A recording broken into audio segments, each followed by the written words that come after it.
Baru dia azan. Allahu Akbar, Allahu Akbar. Nah, itu udah minum tuh. Kalau yang belum minum, Allah. Belum minum tuh.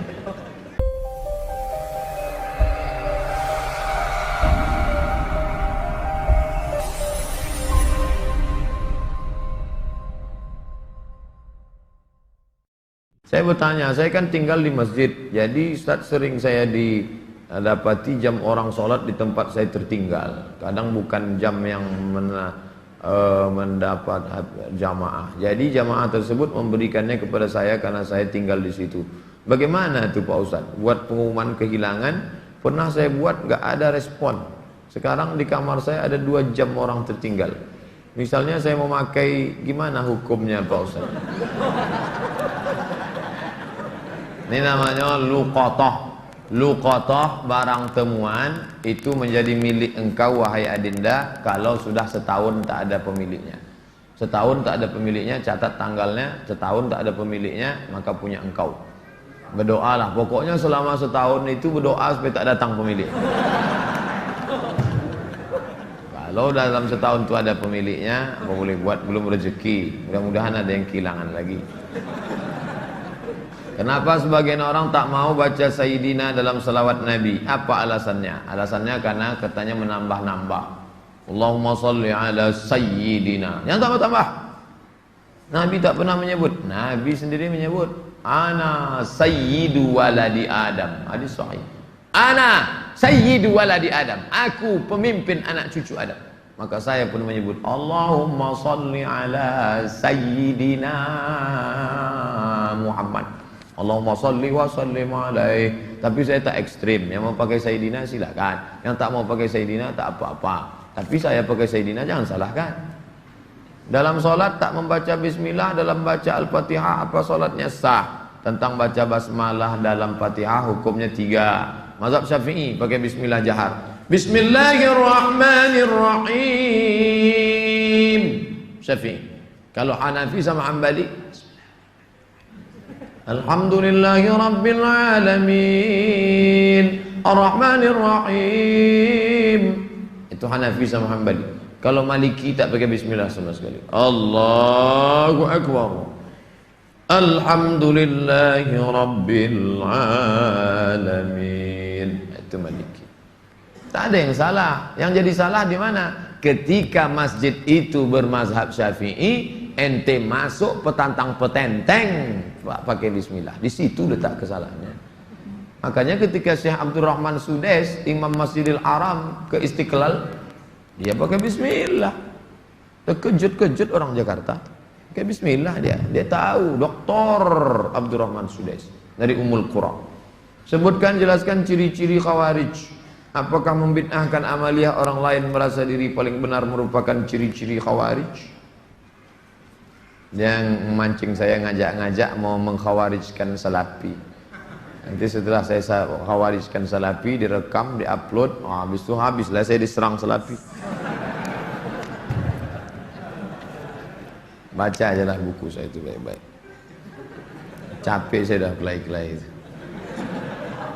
Apakah Hajar Aswad sudah ada sejak Nabi Ibrahim? Hajar Aswad itu adalah salah satu barang pernak-pernik surga yang ada di bumi.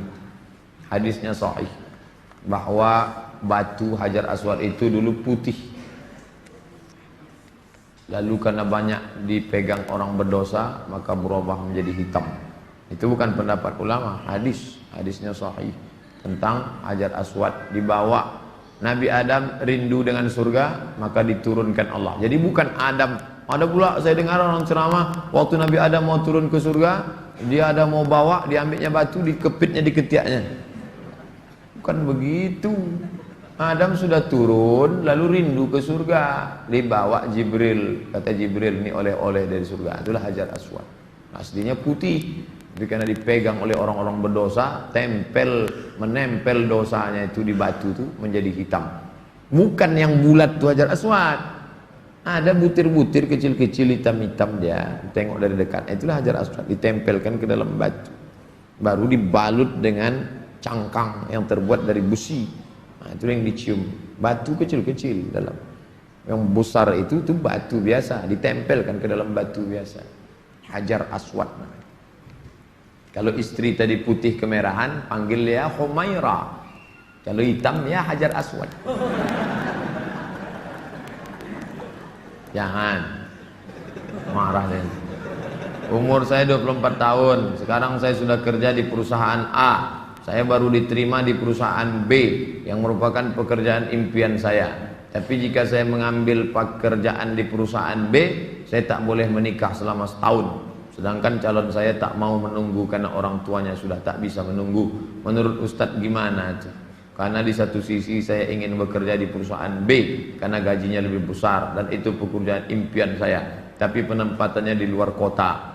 Jika jadi menikah kami bakal LDR. Tolong Pak Ustadz, ini tak ada masalah fikih, ini masalah perasaan.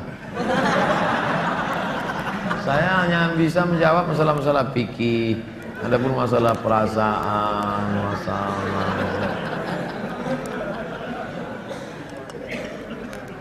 saya yang bisa saya jawab tuh halal, haram, makruh, mubah, rukun, syarat, wajib, sunat, sunan muakkad.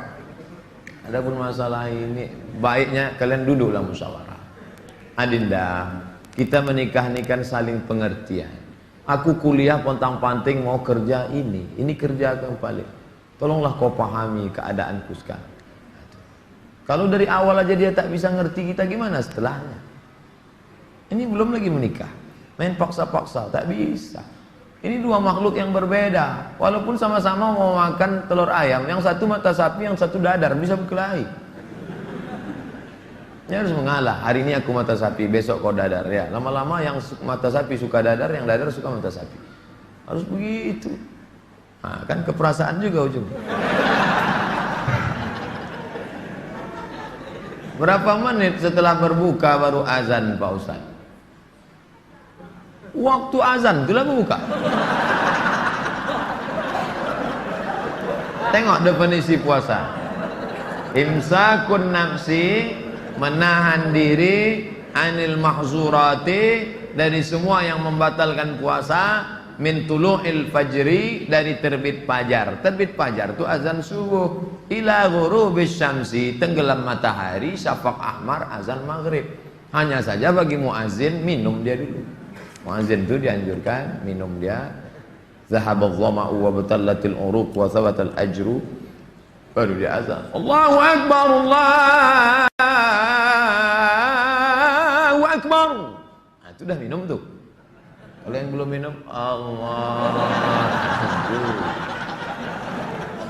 belum minum.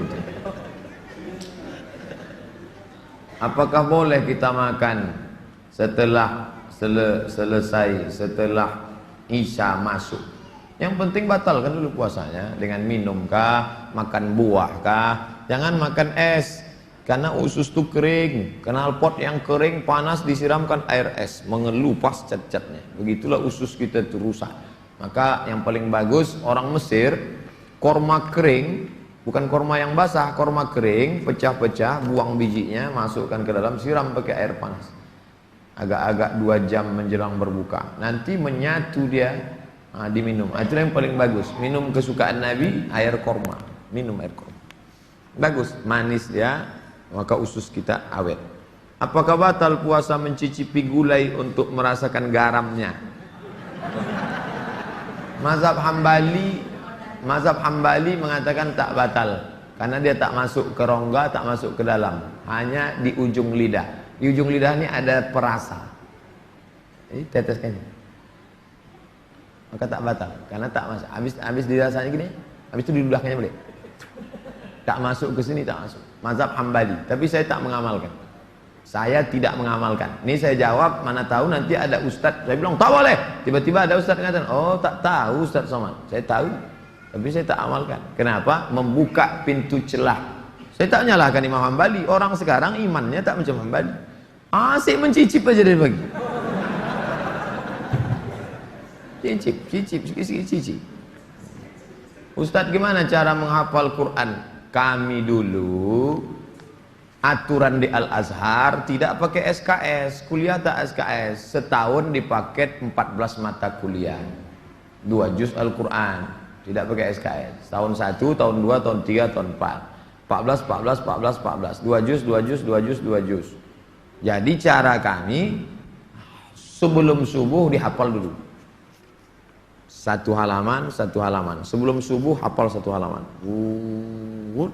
Nanti ke masjid, qobliyah subuh baru diulang waktu baca. Tahiyatul masjid itu dibaca, maka lama sholatnya karena mengulang. Setengah, satu rakaat setengah diulang. Tahiyatul masjid, qobliyah subuh, duha, qobliyah zuhur, ba'diyah zuhur, dalam sholat zuhur, qobliyah asar. Nanti asar distorkan ke syekh. Biasanya di tiang-tiang syekh nunggu ngapal. Siapa yang mau menghafal? Ngantri panjang, nyetorkan hafalan. Tradisi itu tak ada di Pekanbaru. Kalau di Mesir menyetorkan hafalan, ngantri menjelang asar sampai maghrib, menyetorkan hafalan setengah juz. 1 hari, 2 hari. Jadi 20 hari hafal 1 juz. 20 hari. Nah, baru waktu yang lain dipakai untuk menghafal. Ujian tak boleh bawa buku. Masuk ke dalam hanya pena saja, bawa kertas tak boleh. Kalau ketahuan mencontek, ditangkap, bisa dicabut, deportasi. Jadi kalau sudah deportasi, putus beasiswa, pulang tak dapat tiket, diusir dari asrama, malu. Karena dulu sebelum berangkat udah kenduri motong kambing. Jadi tekanannya tinggi. Jadi ketika saya pulang, saya terapkan sistem itu. Tak boleh nyontek. Semuanya menyontek. Akhirnya saya berpikir, gimana supaya nanti. Saya buat 10 soal. Buat 10 soal, bagi. Boleh nyontek Pak? Silakan. Oh, kok lain soalnya? Baru tahu dia. Saya masih muda Ustadz, ya, kelihatan dari tulisannya. Saya menyukai seorang akhwat. Alhamdulillah. Sempat antum suka ikhwan? Masuk antum yang 144 di. Apa yang harus saya lakukan Pak Ustadz? Kalau untuk meminang sekarang saya tak bisa karena masa kuliah. Saya nggak mau pacaran, tapi saya takut nanti akhwat yang saya suka ini diambil orang. Apa yang harus saya lakukan Pak Ustadz? Antum datang ke orang tuanya, Pak, saya mau minang anak bapak. Kapan kau nikah? Ya setelah selesai kuliah lah. Semester berapa sekarang? Baru daftar Pak.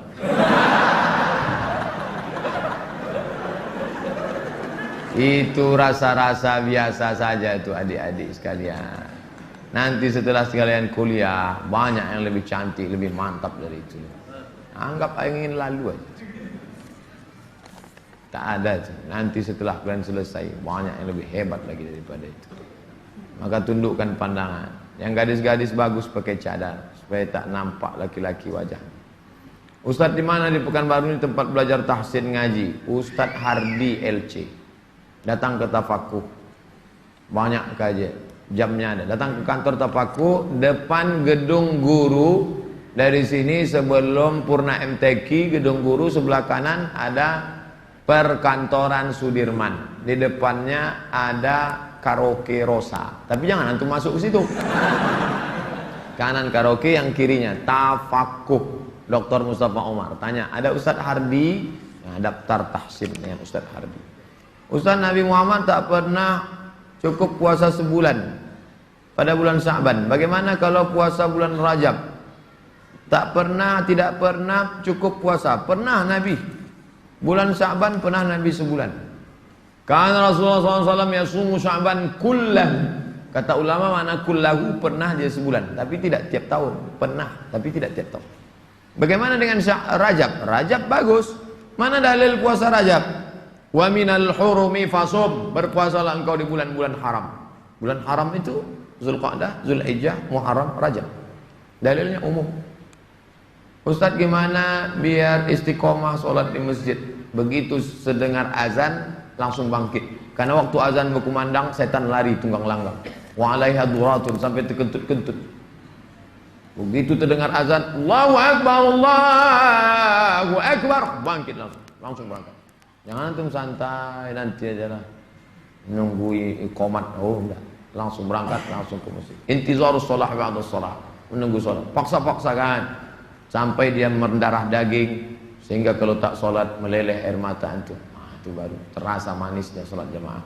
Apa saja penyebab rezeki dihambat Ustaz? Kami sudah kerja potong panting tapi hasilnya selalu kurang, malah hutang tambah banyak. Banyak berdoa kata Nabi pada orang yang dililit utang, Allahumma inni a'udzubika minal hammi wal hazan wal ajzi wal kasal wal jubni wal bukhul wa dhala'id daini wa ghalabatir rijal. Berusaha. Kalau engkau belum diberi Allah husnuzan pada Allah, tak sulit bagi Allah menyehatkan Ayub, tak sulit bagi Allah menyelamatkan Yusuf, tak sulit bagi Allah membuat Ibrahim punya anak Ishak, tak sulit bagi Allah menolong Muhammad sallallahu alaihi wasallam. Dia hanya ingin menengok engkau terus berusaha dan berdoa.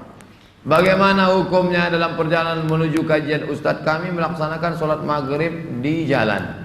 Setelah selesai sholat kami tak berzikir dan langsung melanjutkan perjalanan. Bagaimana itu Pak Ustadz? Sambil naik kendaraan tuh kalian berzikir. Subhanallah, subhanallah, subhanallah, subhanallah, subhanallah, subhanallah, subhanallah. Alhamdulillah, alhamdulillah, alhamdulillah. Tet, subhanallah. Alladzina yazkuruna Allah qiyaman, berzikir waktu tegak, wa qu'udan, waktu berjalan, waktu duduk, wa ala junubihim, waktu berbaring. Zikir tak boleh putus. Karena mau cepat takut terlambat. Assalamualaikum warahmatullahi wabarakatuh. Tetap ba'diyah rawatib. Habis itu berzikir. Tak ada halangan. Ustaz, bila kita mempunyai masa lalu yang suram, apakah harus diungkapkan atau tidak pada calon suami istri? Dosa apabila tidak diungkapkan, tidak dikasih tahu. Ada keterus-terangan yang membuat hati orang luka.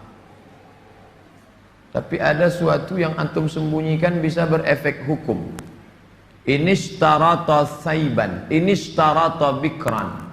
Kata Imam Ibn Taymiyah dalam kitab Majmu' Fatawa, dikutip oleh Imam Sayyid Sabiq dalam Fikih Sunnah. Yang punya teks Ibn Taymiyah, nama kitabnya Majmu' Fatawa. Dikutip oleh Sayyid Sabiq, dibuatnya dalam kitab Fikih Sunnah. Inishtarata bikran fapanat saiban falahul fashu.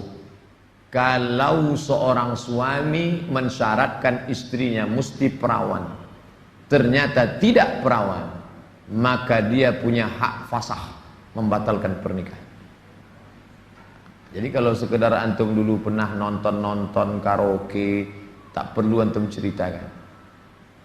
Ditanyanya, kau solihah? Insya Allah bang. Masa lalumu, siapa yang tak pernah punya masa lalu? Emangnya kau suci?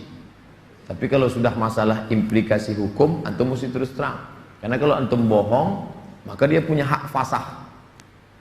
Nah, ini hati-hati. Setelah itu cerita, tapi bahaya juga nih kalau cerita dia tak jadi, tak mau. Bukakannya ke yang lain, alamat. Pokoknya gawat lah itu dah.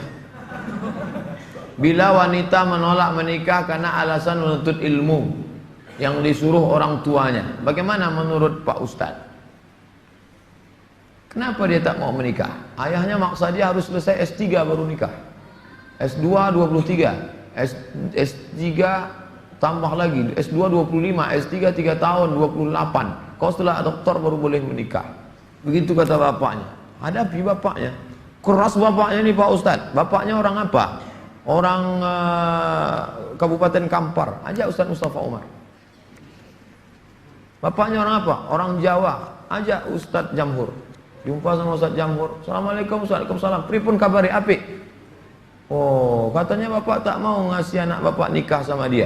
Saya bukan tak mau, itu saya ngasih alasan aja biar tak jadi sama dia. Ini orangnya baik Pak, baik orangnya, sopan. Oh, jadi ada pintu celah masuk ke dia. Bapaknya itu kan manusia, bukan robot. Ada hatinya. Kau sentuh tepat di hatinya, dia akan jadi milikmu untuk selamanya. Sebelumnya mau ucapkan selamat milad ke-40. Bolehkah itu mengucapkan selamat ulang tahun? Saya tak merasa 40. Saya lahir tahun 1397 Hijrah. Jadi umur saya sekarang sudah 42 tahun. Saya pakai Hijriah. Maksud pertanyaannya, bolehkah mengucapkan selamat ulang tahun? Pernah tak Nabi mengulang hari ulang tahunnya? Ya Rasulullah, kenapa engkau puasa hari Senin? Dzaka yauma wulidtu, hari Senin aku lahir. Ada dia menyebut hari kelahirannya, tapi diisinya dengan ibadah. Kalau mengingat hari lahir dengan sedekah anak yatim, pergi ke jumpa Pak Yazid, sedekah. Pak Yazid, berapa anak yatim di sini? Ada 200. Tolong keluarkan. Semuanya, 5 orang aja, Pak. Iko ada nasi bungkui kok. Makan bersama. Dek, makan ya. Adik kenapa tinggal di sini? Ayah saya meninggal. Adik syukur atas nikmat. Tak salah. Tapi kalau dikumpul kawan-kawan, hari ulang tahun, dipecahkan telur ayam, telur itik, telur bebek, dikasih pula ini, diikatkan di tiang listrik, disiram kopi, rupanya ada kabel telanjang, kontak mati. Buat dosa aja. Saya punya teman suka sekali berjudi, sudah berkali-kali saya nasihati, tak juga mau berhenti. Saya suruh teman lain juga tak mau. Bagaimana cara menyadarkannya Pak Ustaz? Panggil polisi, angkat. Banyak jamaah kita polisi, nanti saya kasih nomor. Jamaah kita banyak polisi, saya kasih nomor. Di mana dia selalu main? Tangkap. Yang narkoba tangkap. Ada cerita. Kertas terakhir. Boleh sholat berjamaah di masjid agak jauh dari rumah, tapi musola lebih dekat dari rumah kita. Bagaimana yang lebih baik? Kalau di masjid yang jauh itu engkau pergi karena ada pengajian Ustaz Mustafa Umar, ada pengajian Ustaz Mawardi Muhammad Saleh, tapi masjid yang dekat tetap ada sholat berjamaah, boleh. Tapi kalau sampai masjid musola yang dekat rumah tak ada orang sholat berjamaah, istahwadan alaihimus syayatin, sekeliling kampung itu diganggu setan. Musola, surau, langgar, masjid yang sudah dikomitmen sholat berjamaah, tiba-tiba tinggal tak ada berjamaah, istahwadan alaihimus syayatin. Nah, jadi perhatikan baik-baik. Pak Ustadz, memang di situ tak ramai, tapi pasukan inti adalah. Oke, tak masalah. Antum pergi ke masjid sana karena ada pengajian di situ. Tapi kalau sampai kosong, antum yang azan di situ, antum azan sholat dulu, selesai sholat baru pergi ke sana. Azan subuh sudah siap di masjid musola. Kita sholat sunat fajar di rumah. Siap sholat sunat baru kita ke masjid. Apakah sah sholat? Apakah sholat sunat kita itu? Sholat sunat di rumah, rumahnya dekat. Tapi kalau rumahnya jauh, sholatnya di masjid. Nabi sholatnya kan di rumah. Nabi itu jarak dia 22 meter. Dari mimbar Nabi ke dinding kamar Nabi 22 meter. Kita berapa kali belok? Terakhir, apa boleh sholat tarawih di masjid jauh dari rumah kita, sedangkan masjid musola ada dekat? Sama jawaban macam tadi. Ala hazihin niyah al-fatihah. A'udzubillahi minasyaitonirrajim. Bismillahirrahmanirrahim. Alhamdulillahi rabbil alamin. Ar-Rahmanir-Rahim. Maliki yaumiddin. Iyyaka na'budu wa iyyaka nasta'in. Ihdinas siratal mustaqim. Siratal ladzina an'amta 'alaihim ghairil maghdubi 'alaihim waladdallin. Amin. A'udzubillahi minasyaitonirrajim. Bismillahirrahmanirrahim. Alhamdulillahi rabbil alamin. Wassalatu wassalamu ala ashrafil anbiya'i wal mursalin wa ala alihi wa sahbihi ajma'in. La tada' lana fi maqamina hadha wa fi sa'atina hadhihi dhanban illa ghafartah wa la hamman illa farajtah wa la daynan illa qadaitah wa la daynan illa qadaitah. Segala hutang kami bantu kami melunasinya ya Allah. Wala mumtahinan illa najahta. Saudara kami yang sedang ujian pekerjaan, ujian masuk perguruan tinggi, luluskan ya Allah. Wala aziban illa zawwajta, yang akan menikah mudahkan urusan pernikahannya ya Allah. Wala maridan illa syafaitah, yang kau uji dengan penyakit sembuhkan, sehat dari penyakitnya ya Allah. Wala mayitan illa rahimtah, yang meninggal dunia curahkan rahmat dan kasih sayangmu pada mereka ya Allah. Allahumma khtim lana bi husnil khatimah wa la taqtim alaina bi su'il khatimah. Allahumma ja'al akhir kalamina 'inda intihai ajalina. Jadikanlah akhir kalam kami ketika ajal kami sampai. Qaula la ilaha illallah. Rabbana atina fid dunya hasanatan wa fil akhirati hasanatan wa qina adzabannar. Sallallahu ala sayyidina Muhammadin wa ala alihi wa sahbihi wasallam. Walhamdulillahi rabbil alamin. Taqabbalallahu minkum minna wa minkum taqabbal ya karim.